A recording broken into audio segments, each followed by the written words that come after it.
ಸಂಜೆ 6 ಗಂಟೆಗೆ ಇವತ್ತು ಸಂಜೆ 6 ಗಂಟೆಗೆ 28ಕ್ಕೆ 28 ಲೋಕಸಭಾ ಕ್ಷೇತ್ರಗಳಿಗೆ ಸಂಬಂಧಪಟ್ಟ ಮತದಾನ ಪ್ರಕ್ರಿಯೆ ಮುಗಿದೇ ಹೋಯಿತು. ಜನಪರವಾದ ಜನರ ಕಾಳಜಿಯುಳ್ಳ ವಿಚಾರಗಳ ಚರ್ಚೆಗಿಂತ ಈ ಬಾರಿಯ ಲೋಕಸಭಾ ಚುನಾವಣೆಯಲ್ಲಿ ವಿಜೃಂಭಿಸಿ ಬಿಡ್ತಾ ಪ್ರಜ್ವಲ್ ರೇವಣ್ಣರದ್ದು ಎನ್ನಲಾಗ್ತಾ ಇರುವ ಪೆನ್ ಡ್ರೈವ್ ಪ್ರಕರಣ. ಅಸಲಿ ವಿಚಾರಗಳ ಚರ್ಚೆ ಬಗ್ಗೆ ಬೇಕಂತಲೇ ನಿರ್ಲಕ್ಷ್ಯವನ್ನ ವಹಿಸಿದ್ವ ರಾಜಕೀಯ ಪಕ್ಷಗಳು ವಿಷಯಾಂತರ ಮಾಡೋದೇ ಇರಾದೆಯಾಗಿತ್ತ?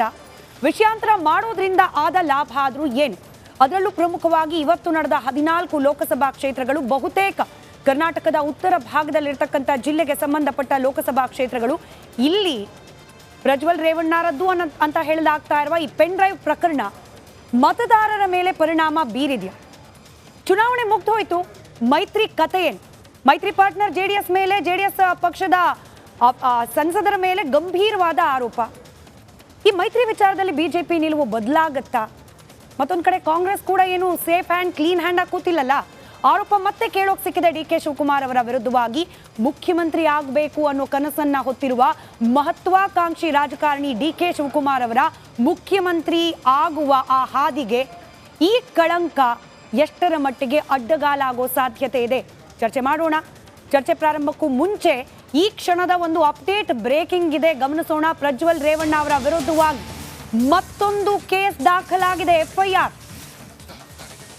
ಮತ್ತೊಂದು ಎಫ್ಐಆರ್ ದಾಖಲಾಗುವ ಮೂಲಕ ಇದೀಗ ಪ್ರಜ್ವಲ್ ರೇವಣ್ಣ ಅವರ ವಿರುದ್ಧವಾದ ಕಾನೂನಾತ್ಮಕ ಸಂಘರ್ಷ, ಸಂಕಷ್ಟ ಮತ್ತಷ್ಟು ಮಗದಷ್ಟು ಬಿಗಿಯಾಗ್ತಾ ಇದೆ.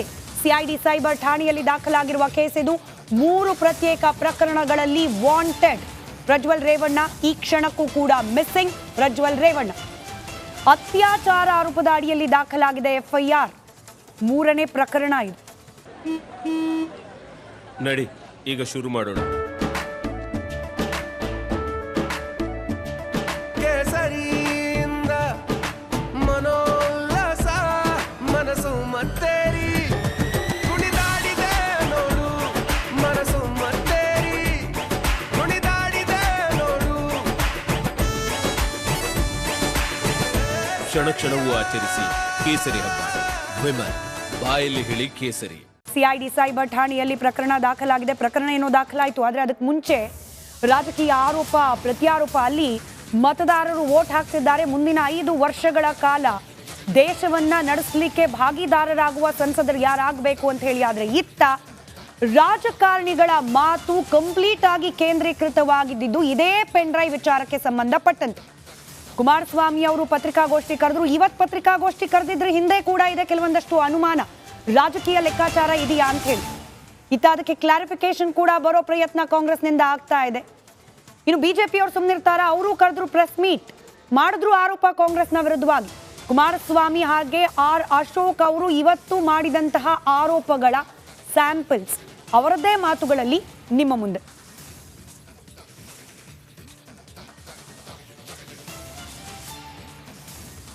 ಫಸ್ಟು ಡಿ ಕೆ ಶಿವಕುಮಾರ್ನ ಕ್ಯಾಬಿನೆಟ್ಟಿಂದ ಸಸ್ಪೆಂಡ್ ಮಾಡಬೇಕು, ಡಿಸ್ಮಿಸ್ ಮಾಡಬೇಕು. ಇದು ನಮ್ಮ ಡಿಮ್ಯಾಂಡು. ಅಷ್ಟು ಡಿ ಕೆ ಶಿವಕುಮಾರ್ನ ಕ್ಯಾಬಿನೆಟ್ಟಿಂದ ಸಸ್ಪೆಂಡ್ ಮಾಡಬೇಕು, ಡಿಸ್ಮಿಸ್ ಮಾಡಬೇಕು. ಇದು ನಮ್ಮ ಡಿಮ್ಯಾಂಡು. ಅಷ್ಟು ಸುಲಭವಾಗಿ ಬಿಡೋದಿಲ್ಲ ಈ ಕೇಸನ್ನ, ಮುಚ್ಚಾಕಲಿಕ್ಕೂ ಬಿಡೋದಿಲ್ಲ. ಇದರಲ್ಲಿ ಯಾರೇ ತಪ್ಪು ಮಾಡಿರಲಿ ಆ ತಪ್ಪಿಗೆ ಶಿಕ್ಷೆ, ತಲೆ ದಂಡ ಆಗಲೇಬೇಕು. SIT ಆಫೀಸರ್ಗಳು ಈ ಕ್ಷಣದವರೆಗೂ ನಾವು ನೋಡಿದ್ರೆ ಡಿ ಕೆ ಶಿವಕುಮಾರ್ನ, ಸಿದ್ದರಾಮಯ್ಯನವರ ಏಜೆಂಟ್ಗಳ ಕೆಲಸ ಮಾಡ್ತಾ ಇದ್ದಾರೆ. ಪ್ರತಿದಿನ ಹೋಗೋದು, ಅವ್ರ ಡೈರೆಕ್ಷನ್ನ ಏನು ಮಾಡಬೇಕು ಅಂತ ಕೇಳೋದು, ಅದರ ಮೇಲೆ ಇವರ ಮೂವ್ಮೆಂಟ್ಗಳು.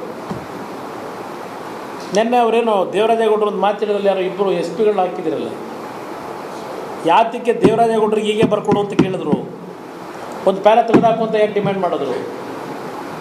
ಹೇಳಿದ್ದಾರಲ್ಲ ನಿನ್ನೆ ಅವರು. ಇನ್ನೂ ಅಫಿಷಿಯಲಾಗಿ ಕರೆದಿಲ್ಲ ಅವರು ದೇವರಾಜೇಗೌಡರನ್ನ, ಅನ್ಅಫಿಷಿಯಲಾಗಿ ಕರೆಸೋರೆ. ಅಫಿಷಿಯಲಾಗಿ ಇಲ್ಲಿವರೆಗೆ ಯಾಕೆ ಕರೆಸಲಿಲ್ಲ? ನೋಟಿಸ್ ಯಾಕೆ ಕೊಡಲಿಲ್ಲ?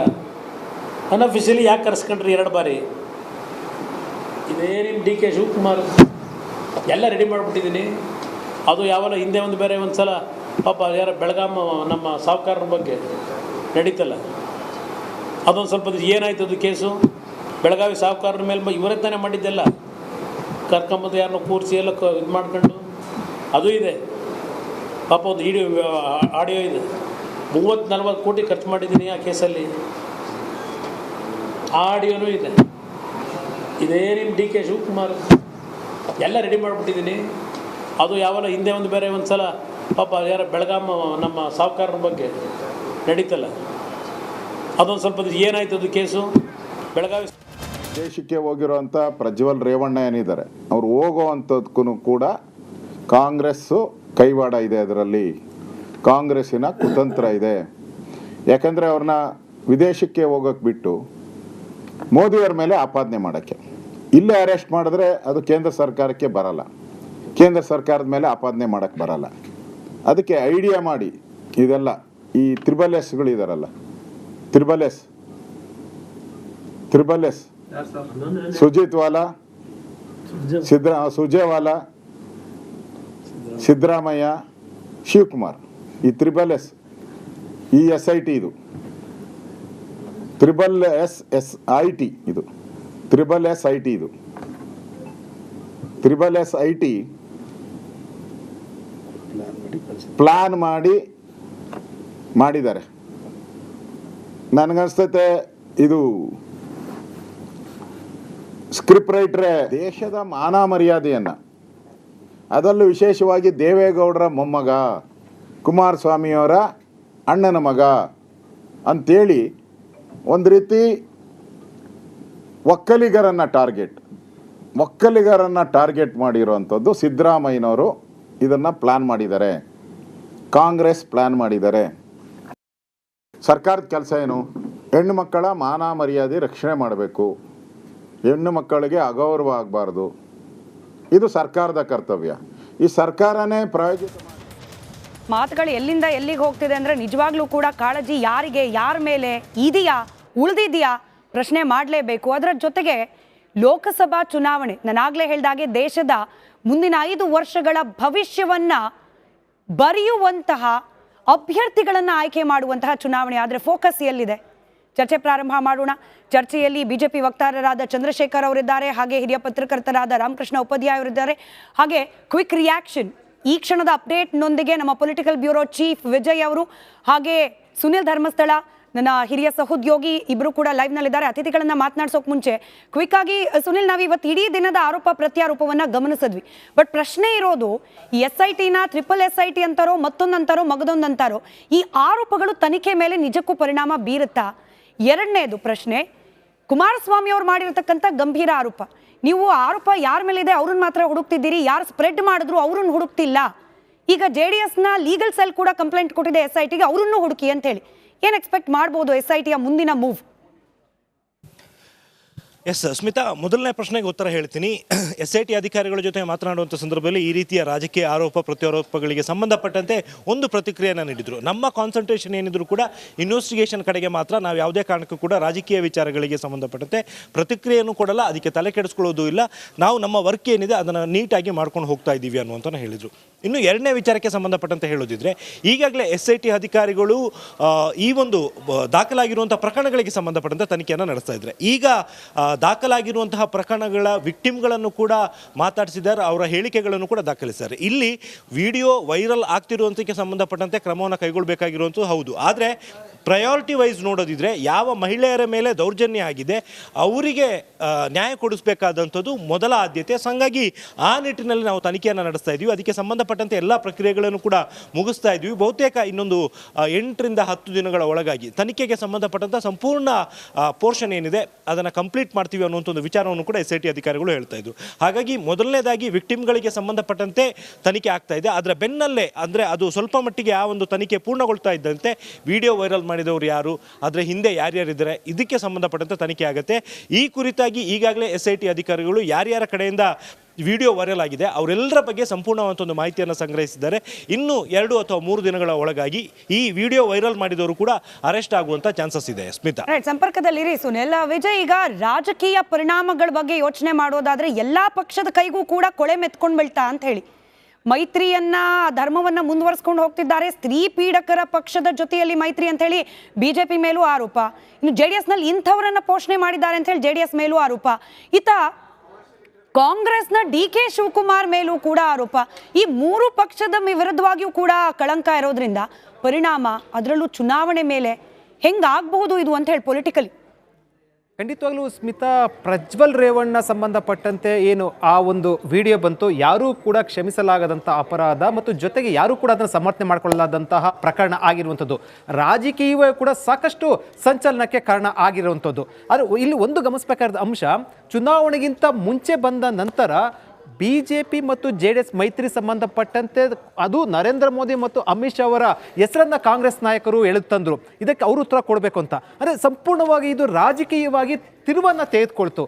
ಅದಾದ ಬಳಿಕ ಏನು HD ರೇವಣ್ಣ ಅರೆಸ್ಟ್ ಆದರು. ಅಲ್ಲಿಯವರು ಕೂಡ ಇದೇ ಮೊದಲ ಬಾರಿಗೆ ಸ್ಮಿತಾ ಮಾಜಿ CM ಕುಮಾರಸ್ವಾಮಿ ಅಧಿಕೃತವಾಗಿ ಈ ಪ್ರಕರಣ ಸಂಬಂಧಪಟ್ಟಂತೆ ಪತ್ರಿಕಾಗೋಷ್ಠಿಯನ್ನು ಕರೆದಿದ್ದು ಇವತ್ತು ಒಂದಷ್ಟು ಮಾಹಿತಿಗಳನ್ನ ಹೊರಹಾಕಿದ್ರು. ಅದಕ್ಕಿಂತ ಮುಂಚೆ ನಿನ್ನೆ ನಡೆದಂಥ ಪ್ರಕರಣ ಏನಿದೆ ಅಂದರೆ ದೇವರಾಜೇಗೌಡ ಈ ವಿಚಾರಕ್ಕೆ ಸಂಬಂಧಪಟ್ಟಂತೆ ದೊಡ್ಡ ಟ್ವಿಸ್ಟನ್ನು ಕೊಟ್ಟರು. ಅಂದರೆ ಏನು DK ಶಿವಕುಮಾರ್ ಹೆಸರನ್ನ ಪ್ರಸ್ತಾಪ ಮಾಡಿದ್ರು. ಅದರಲ್ಲಿ DK ಶಿವಕುಮಾರ್ ಅವರು ಈ ಪೆನ್ ಡ್ರೈವ್ ಹಂಚಿಕೆ ಸಂಬಂಧಪಟ್ಟಂತೆ ಬಿಡುಗಡೆ ಮಾಡಿರುವಂಥದ್ದು ಒಂದಷ್ಟು ಷಡ್ಯಂತ್ರನ ಸಂಬಂಧಪಟ್ಟಂತೆ ದಾಖಲಾತಿಗಳನ್ನು ಆಡಿಯೋವನ್ನು ಬಿಡುಗಡೆ ಮಾಡಿದ್ರು.